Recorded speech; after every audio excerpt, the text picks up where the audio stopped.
उन्होंने आपकी मदद की, मगर दिल्ली में मैं भी आपका सिपाही हूं। మీకు తెలుసు సోనియా గాంధీ గారు మీ ఎంబడున్నారు, ఢిల్లీలో నేను కూడా మీ ఎంబడుంటా అని చెప్పి మీకు మాటిస్తున్నాను. और आप जानते हो कि तेलंगाना के युवाओं ने, तेलंगाना की जनता ने मुझे इतना सा इशारा किया, मैं यहां आपके लिए हाजिर हो जाऊंगा। మీకు తెలుసు తెలంగాణలో ఏ యువకులైనా తెలంగాణలో ప్రజలు ఎప్పుడు పిలిస్తే అప్పుడు నేను మీ ముందు హాజరైతా అని చెప్పి నేను మనవి చేస్తున్నాను. और मैं सिर्फ ये 2-3 साल की बात नहीं कर रहा हूं, ये मैं अपनी पूरी जिंदगी की बात कर रहा हूं। ఇది కేవలం ఇప్పటి మాట కాదు, ఈ 2-3 ఏళ్ల మాట కాదు, నా జీవితం మొత్తం మీకు సేవ చేస్తా అని చెప్పి మాటిస్తున్నా.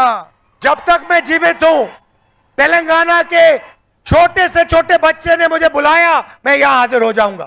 నేను బతుకున్నంత కాలం తెలంగాణలో చిన్న పిల్లగాడు పిలిచినా మీ ముందుంటా, మీకు సేవ చేస్తా అని చెప్పి మీకు మాటిస్తున్నా. और मैंने आपको कहा था कि आपने एक नया स्टेट बनाया, आपने एक सपना देखा और केसीआर जी ने उस सपने को तोड़ने का काम किया।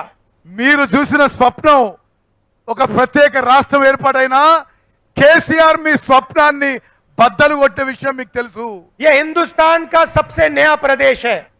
భారతదేశంలో కొత్త రాష్ట్రం 29వ రాష్ట్రం తెలంగాణ రాష్ట్రం. और मैं चाहता हूं कि यह प्रदेश हिंदुस्तान के सारे प्रदेशों को रास्ता दिखा पाए।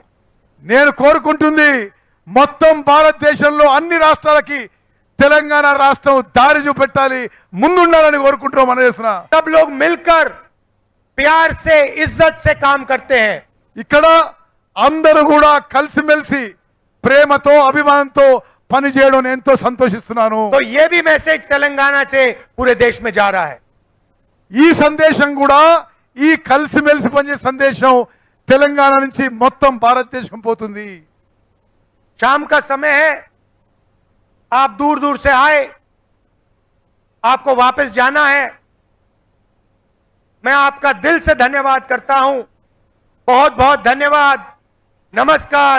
जय हिंद, जय तेलंगाना। మీరు చాలా దూరం నుంచి వచ్చారు, మీ అందరికీ పేరు పేరున నా ధన్యవాదాలు తెలియజేస్తున్నాను.